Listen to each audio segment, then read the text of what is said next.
માટે નથી, મને ઉચકવા માટે મારી ગાડી અટકાવેલી છે. તો સારું થયું આ બધા દોડીને ઘેરી વળ્યા મને ઉચકવા માટે. મને હમણાં તમારું નિવેદન લેવાનું છે, તમારું જવાબ લેવાનું છે એમ કરીને ઉચકવા માટે લઈ જતા હતા. એટલે આ સીટ એ લોકો ગુમાવવાના છે, એ ચોખ્ખી વાત છે. અને ભાજપ હવે અમિત શાહ ગુંડાગર્દી પર ઉતરી આવેલો છે અહીંયા. ના, પણ અત્યારે પોલીસે તપાસ કરી તો કઈ નિવેદન તપાસ નથી, મને ઉચકવા માટે આવેલા એ લોકો. મને ઉતારીને પેલી એમની પોલીસની ગાડીમાં બેસાડતા હતા. ના, તપાસમાં દરમિયાન એમને કઈ મળ્યું કે નથી. અમારા પર કોઈ કેસ પૈસા નથી, બિયર કોટર નથી, અમારે કોઈ એવા ધંધા નથી. અમે તો ઈમાનદાર પાર્ટીના ઈમાનદાર ઉમેદવાર છે. તપાસની મને ઉચકવા આવ્યા તો ફરી વળ્યા એટલે તપાસનું એ લોકોએ બધાને મારી ગાડી ઘેરી લીધેલી. ઓકે, અરે વાયરલ જ કરી નાખો.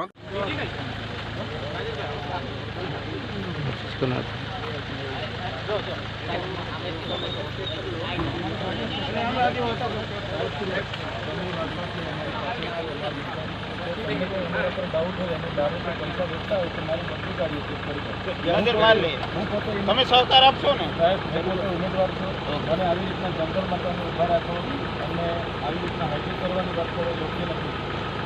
જોઈ લઈએ, 5 મિનિટ આપો, જોઈ લઈએ. ના, તમને ના હોય, તમે ઉમેદવાર છો, તમને હોય. અમારો રિઝલ્ટ થાય છે ઉમેદવાર તરીકે મને લઈ જવાની વાત કરો યોગ્ય નથી. બધી ગાડીઓ ચેક કરી ગાડી કોણ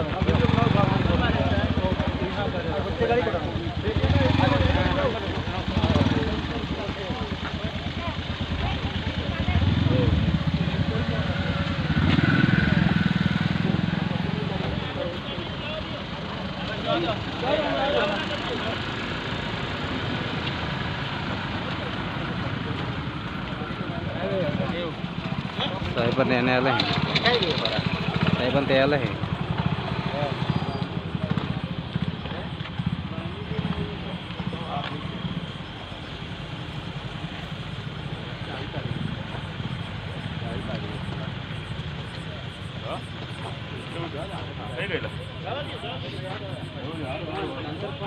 વસાવા 149 ડેડિયાપાડા વિધાનસભા ઉમેદવાર.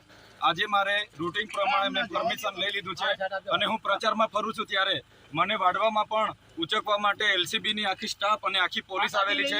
અને અમને આ જંગલમાં પણ અમને કુનપાર્કની જંગલમાં પણ મને ઉચકવા માટે આ લોકો ઉતરીને મારી ગાડી ચોફેર ફરી વળ્યા છે અને અમને હેરાનગતિ કરે છે.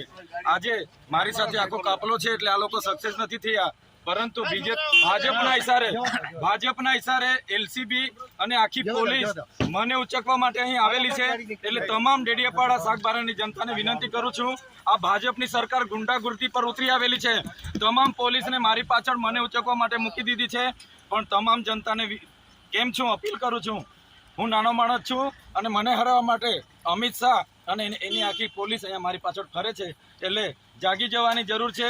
તમારા સાથ અને સહકાર મળશે તો ચોક્કસ અમે જીતીશું. અને આ પોલીસની હેરાનગતિ સામે તમારે 1 તારીખે એવું જંગી મતદાન કરવાનું છે કે એમને ભાન આવી જાય કે આ આદિવાસીના છોકરાને છેડવાની શું અસર થાય છે. જય આદિવાસી.